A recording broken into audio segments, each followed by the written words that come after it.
Почитувани љубители на емисијата Астрорум, еве сме во уште едно специјално издание, додека трае овој период на изолација. Јас верувам дека ќе ја почувствувате и позитивната страна од ова видео интернет врзување со нашите соговорници, зашто вака можеме да разговараме со нашите врвни уметници кои што творат надвор од земјата. Сето ова е благодарение на помошта од делегацијата на Европската Унија во нашата земја, што ја овозможи ова техничка поддршка и реализација на овој вид на емисии. Јас сега нема да должам многу, туку ќе ви представам една наша врвна пианистка, врвен солист, камерен музичар, музички педагог, кој што долги години живее во Германија. Станува збор за нашата Хајди Елзесер, која што каде и доди во светот, секаде го афирмира македонското музичко творештво. Хајди, добре дојдовте во специјалното издание на емисијата Астрорум. Благодарам, добро ве најдов. Знам дека условите се различни од вообичаените и не е воопшто едноставно да држите онлайн настава, дома да е вашето семејство, да ги анимирате вашите две деца, да се усогласите со обврските со вашиот сопруг кој исто така е музичар, но кажете ми како се справувате со дадената состојба и како изгледа да се биде музичар во изолација? Па не е баш едноставно. Мислам, сега за сега се добро тече, би рекла. Ние овде немаме полициски час. Туку имаме повеќе, има сега, мислам, од ден за ден се менува целата ситуација, или во зависност од тоа каква е општата состојба. Последно е сега, од вчера, значи, дозволено е во група да се групираат само двајца, или, ако се работи нели за семејство, родителство, 2 или 3 деца, исто партнер, тогаш може, значи, да се шетаат надвор, инаку не. И веќе по маркетите има исто така редици, нели на 1 метар се чека на каста, треба да се внимава. Така да, а ние сме сите дома, затоа што сме нели музичари, педагози, школите не работат, се е затворено. Децата, градинките исто, децата се дома, ние сме дома и јас веднаш почнав со онлайн часови, значи немаше време воопшто да размислам ни како, ни што, едноставно почнавме и сега во текот на тој процес гледам што може да се направи, што ми треба, што не ми треба, нели за материјали, за ноти, како звучи, може ли да се свири заедно, не може, треба човек да се навикне, ама сега за сега сите соработуваат исто и од другата страна, нели учениците, студентите. Студенти немаме сега, затоа што, фала Богу, барам на факултет е распуст до средина на април, меѓутоа нашиот факултет, не знам како е за другите низ Германија, го затвараат факултетот до октомври. Сигурно ќе ги допре студентите кои што вежбаат на инструменти на факултетот, тоа ќе се одрази на нормалниот тек на настаните, вежбањето, држењето во кондиција. Но вие живеете во едно место, Херфорд, во близина на Детмолд, каде што многу години поминавте, и Германија е многу различна земја од другите европски земји. Не е централизирано, туку културата, сцената, факултетите се дисперзирани, ги има во речиси секое место и тоа е големата предност. Но пред да зборуваме за тој амбиент сега таму, да ве прашам за почетоците. Јас не верувам дека некој во Македонија не ве познава. Вие секогаш бевте една талентирана пианистка која што отиде на студии во Париз, но реши да живее и да продолжи кариерата во Германија. Кажете ни нешто, подсетете не еве за нижото музичко училиште, средното, како отидовте во Париз и како завршивте во Германија. Тоа е долга приказна. Јас, како и сите, нели, кај нас си се запишав во МБУЦ, тогаш беше МБУЦ, Музичко-балетски училишен центар, нели сега е ДМБУЦ. И првите 2 години бев кај Ивушка Елизовиќ и потоа се префрлив кај Нада Младенова, што беше доста одлучувачки за мене, заради тоа што со неа баш онака убаво почнав да се развивам, да речам.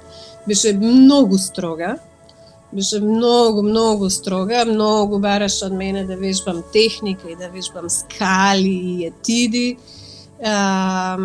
И така, мислам, онака, ми даде една многу добра основа на занаетот. Она беше многу строга, меѓутоа го работеше тоа со многу љубов и со многу внимание кон мене и ми посветуваше многу време кога требаше да ми посветува, во смисла кога сме спремале надпревари или концерти или нели завршни испити, не во текот на целото време, меѓутоа како и најголем дел од добрите педагози работела толку колку што е потребно. Значи не гледала на саат или не дај Боже па да изгубам час, тоа не се случувало. И така, и после тоа јас негде во втора средно се префрлив кај Стела Слејанска. Значи си бев во средното музичко, си одев нели на школа, а по клавир бев кај Стела веќе од втора средно и тоа беше за мене прекрасно, затоа што можев уште повеќе брзо да се развивам, нели, да напредувам. Ми беше фантастична мотивација работата со неа. И така да тоа продолжи. На факултет се запишав порано, на 17 години, и потоа дојде времето за Париз. Се запишав, значи се случи тоа што дојде Акилес Делвин, професор на École Normale de Musique во Париз. Тоа е нели една многу позната стара музичка школа, институција во Париз, основана од Алфред Корто, познат, еден од најпознатите стари пианисти на Франција. Така да он дојде, имаше концерт во Скопје и потоа одржи мастер клас на кој што му свиравме, многу луѓе му свиравме и тој така му се допадна јас како свирав и ме покани да дојдам на приемен испит во Париз. И потоа нели не беше воопшто едноставно, заради тоа што тоа се случуваше 91 година, кога почна да се распаѓа Југославија. Значи, баш во тој период имаше многу, мислам беше доста драматично, меѓутоа јас бев толку многу мотивирана, не можам да опишам, мислев дека имам сила и дека ќе направам апсолутно се што е возможно за да можам да отидам во Париз, пошто тоа мене ми беше сон, заради тоа што и мојата професорка Стела Слејанска студираше таму и толку многу приказни имам слушано од неј за пианисти, за музичари, за концерти, што за мене тоа беше најубавото нешто што би можело да ми се случи во животот. Завршивте Не 4 години. Да, 4 Да. години студиравте. Кажете ни како беше да се биде дел од париската сцена, парискиот воздух, конечно, град на култура, каде што ви беа достапни живи изведби да гледате. Значи не само учење во училишните клупи, туку и вдишување на се што значи париска култура. Тоа е нешто што јас и до ден денес искрено, мислам Париз е посебен. Им го препорачувам на сите млади луѓе, значи на секој човек. Ако може барем една година во животот, не мора да е тоа Париз. Париз има сепак нели посебен шарм, посебен флер, што би се рекло заради целата историја нели на уметност, и не само на уметност, воопшто, нели, градот носи многу историја во себе и култура пред се. Да живеат во големи градови, значи во големи метрополи. Јас себе сега живеам во мало место, меѓутоа тоа што го имам од големиот град, особено во период кога еден млад човек се формира,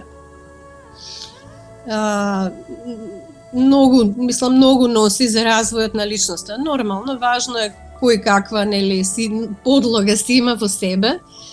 Заради од таа подлога зависи нели како нели ги доживуваме, како ги гледаме, како ги перцепираме нештата и што земаме нели. Секој различно реагира на дворешните дразби. Она што за мене беше, јас во Париз не бев континуирано 4 години, бев таму, па потоа се враќав, па потоа пак одев и така. Така да бев практично со таа култура, мислам вкупно живеев таму 4 години, меѓутоа со земјата бев поврзана и подолго време. И покасно кога почнав да работам во Скопје на факултет, одев на часови консултативни кај мојот професор кој што ми беше тогаш главен, Теодор Параскевеско. И мислам кој што имаше најголемо влијание врз мојот развој како музичар пред се.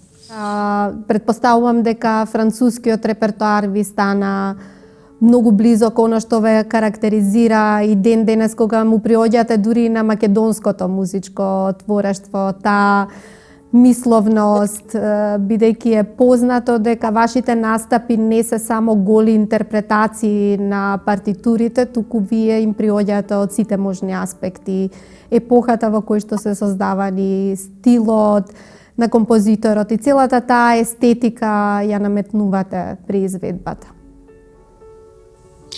Јас од секогаш сум си имала некој природен афинитет кон француската музика од дете. И тоа, значи, тоа немало никаква, мислам, ништо немало, не постоело влијание, да речам. Јас дури можеби имам нешто генетско во себе, кое што некакви такви предиспозиции едноставно да ме влече од дете, го знам тоа. Мислам, прв пат кога ја слушнав првата арабеска од DBC или Девојка Соленена, кога се ги памтам тие моменти на апсолутен восхит, нели, од таа музика. Моите родители не се музичари, значи немало, тогаш се уште немав контакт, Стела имав само еднаш запознаено, меѓутоа немав контакт, едноставно тоа е музика која што некако природно ме влечела од секогаш. И после тоа, плюс и се погоди, и во Скопје да имам професор кој што студирал во Париз, потоа да работам со професор кој што самиот е специјалист за DBC пред се и кој што работел со пианисти кои што имале директен контакт пред се со Морис Равел.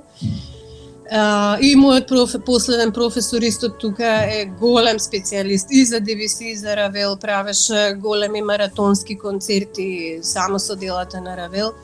Значи, од сите нив,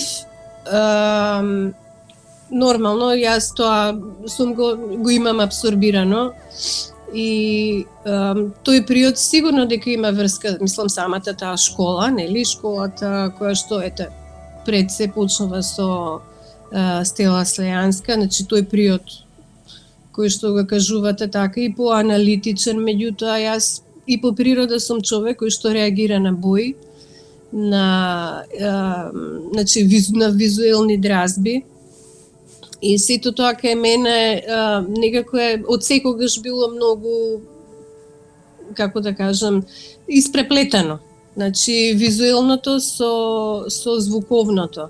Некако така да целиот тој период на барање на повеќе димензионалност, нели, во интерпретацијата, во тоа како едно дело треба да звучи и каков е тој финален проект, сите тие работи нормално и елементи имаат влијание.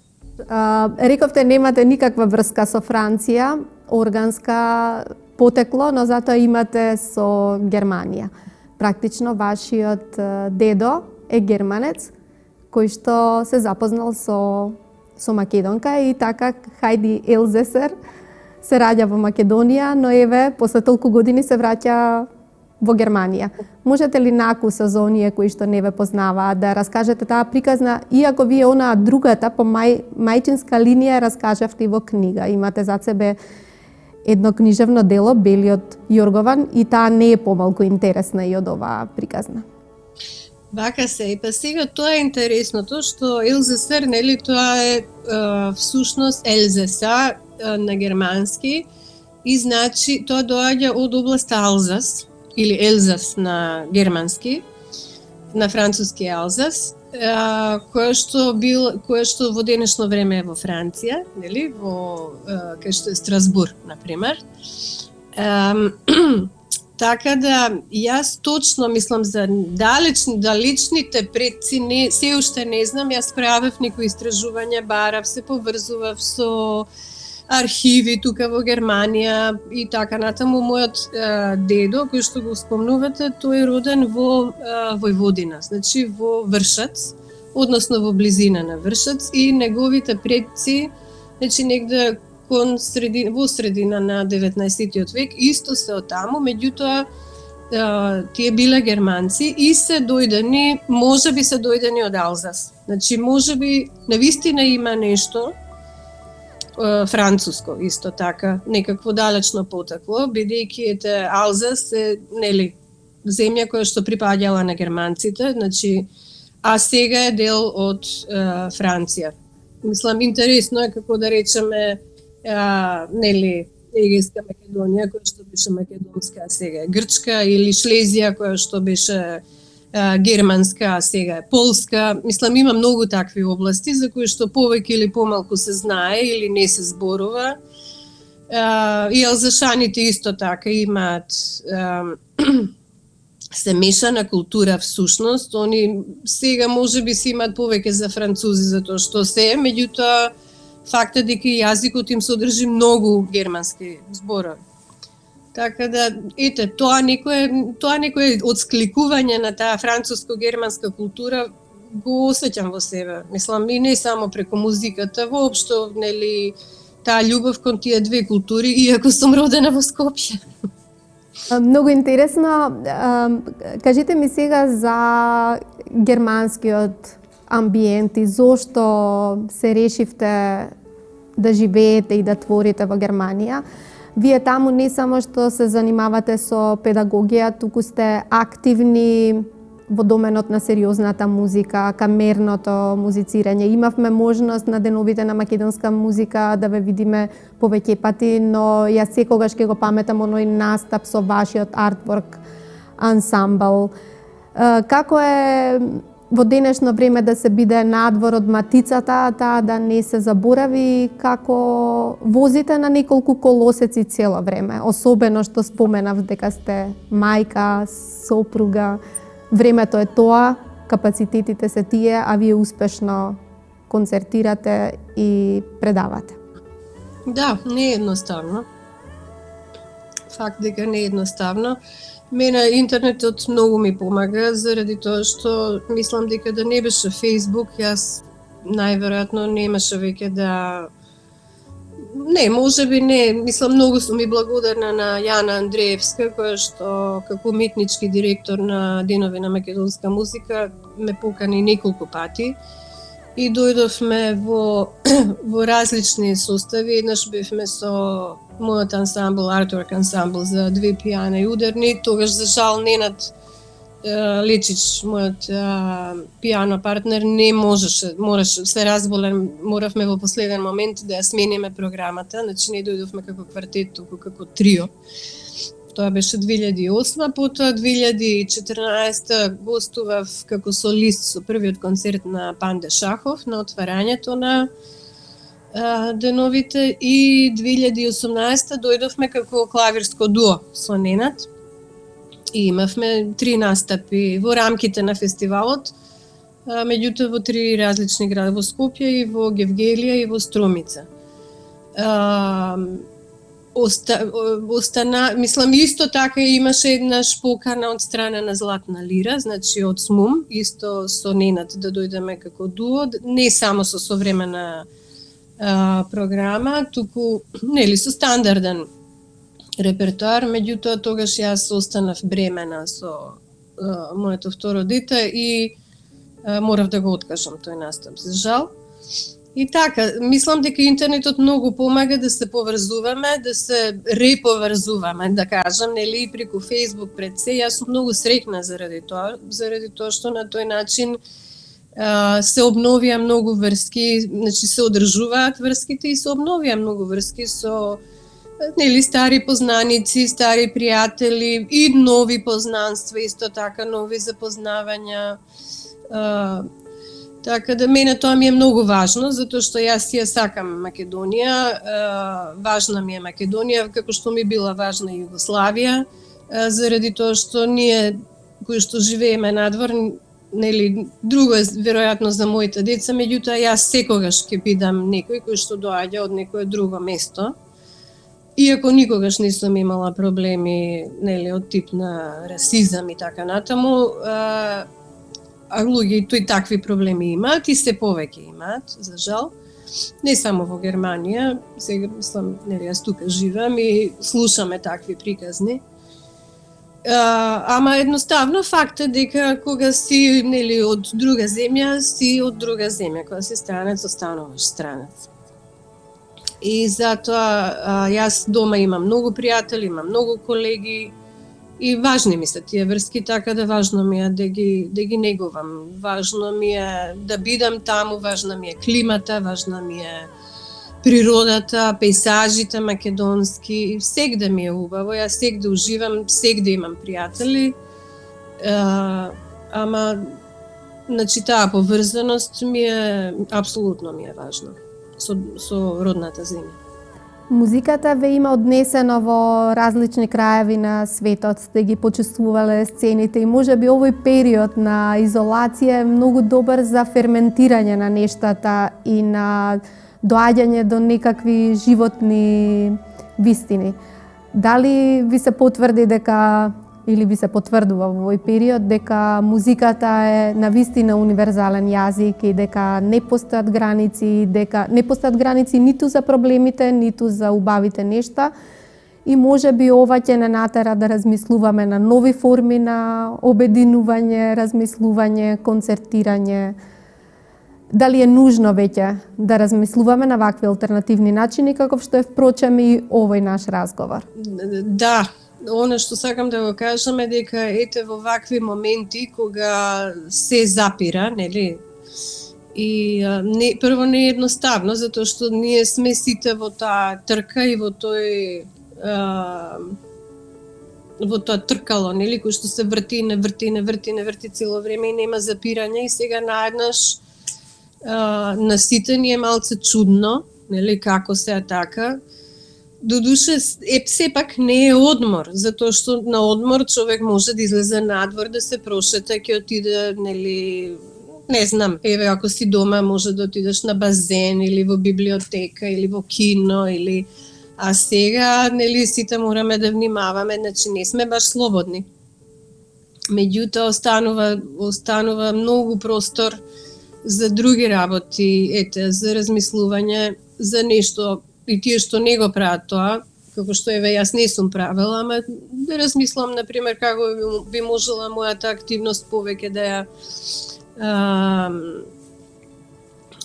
зајакнам преку интернет, да речеме со некакви приватни предавања или мали настапи или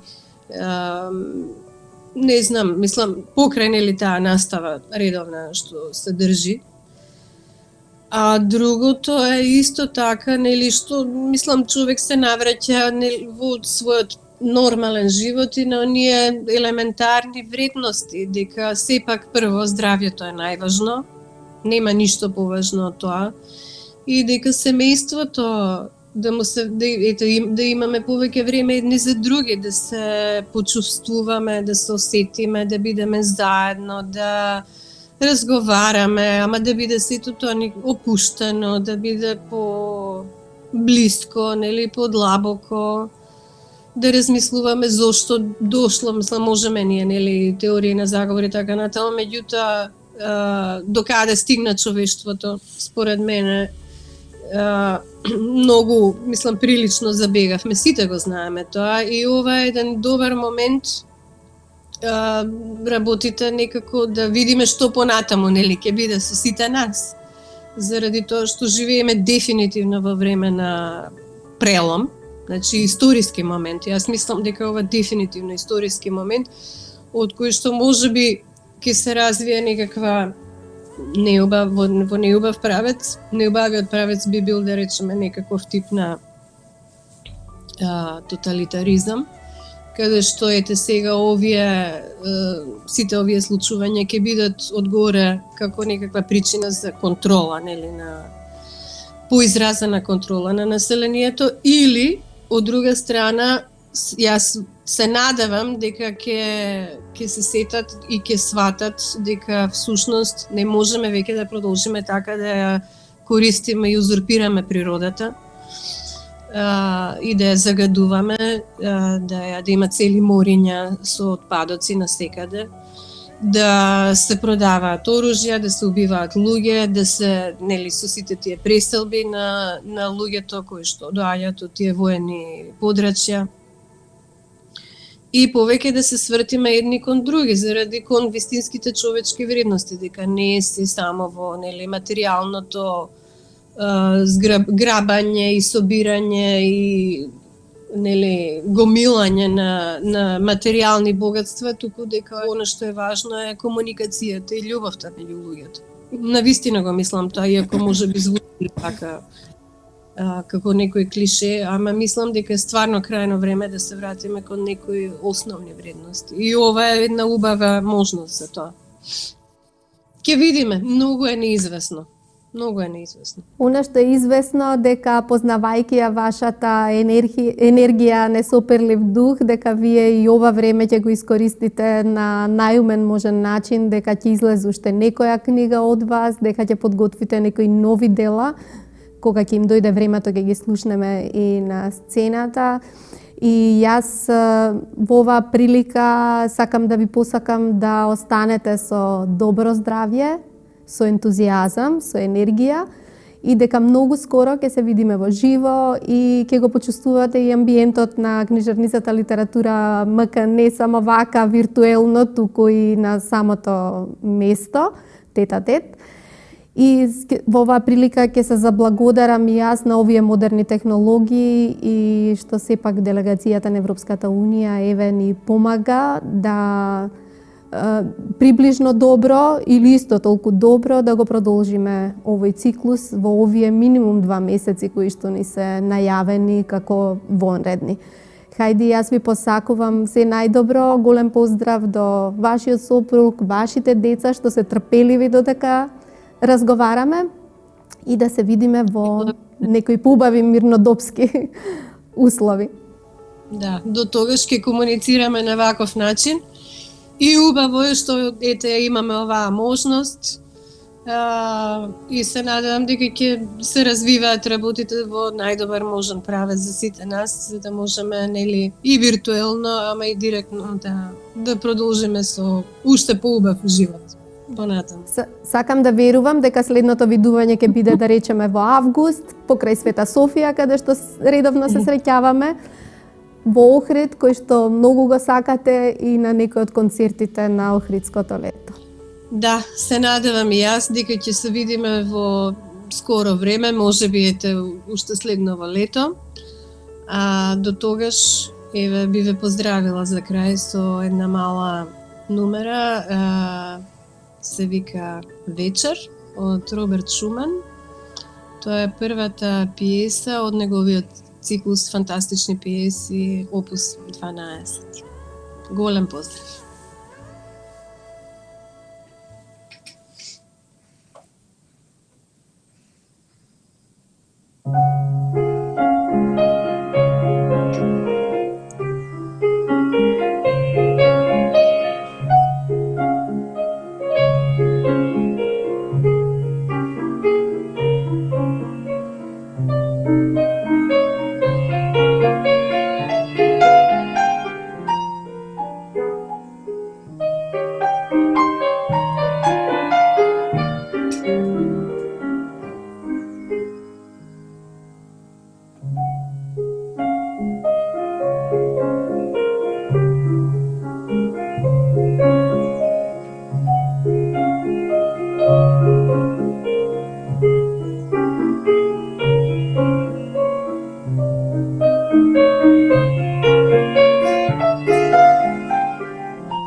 Ова година ние во Европската Унија одбележуваме важен датум од нашето работење во Северна Македонија.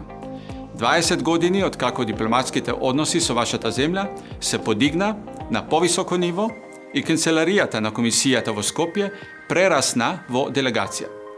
На 6 март 2000 година делегацијата беше официјално отворена во присуство на сега починатиот председател Трајковски и тогашниот комесар Патен. Оттогаш Веќе 2 децении делегацијата работи рамо до рамо со граѓаните и локалните власти за да помогне во развојот и реформите со крајна цел да ја постави земјата цврсто на европскиот пат. Особено сум среќен и горд што ја одбележуваме ова 20 годишнина во време кога земјите членки на Европската Унија дадоа зелено светло за отпочнување на пристапните преговори. Бидете сигурни дека делегацијата на Европската Унија ќе биде тука за вас во текот на овој процес и ќе ви помага со ресурси и експертиза. Во моментов најголем приоритет е да се надминат предизвиците поврзани со појавата на коронавирусот.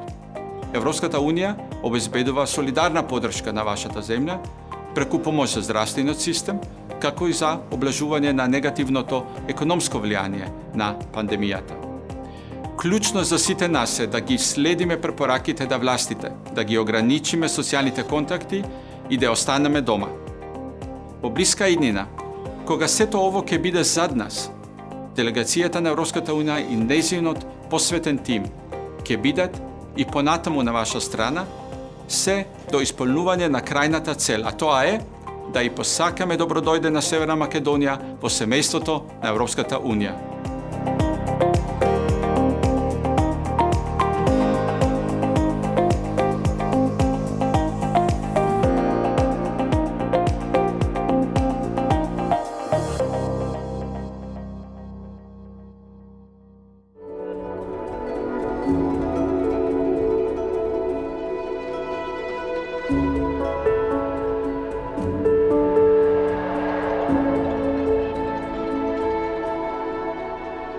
Thank you.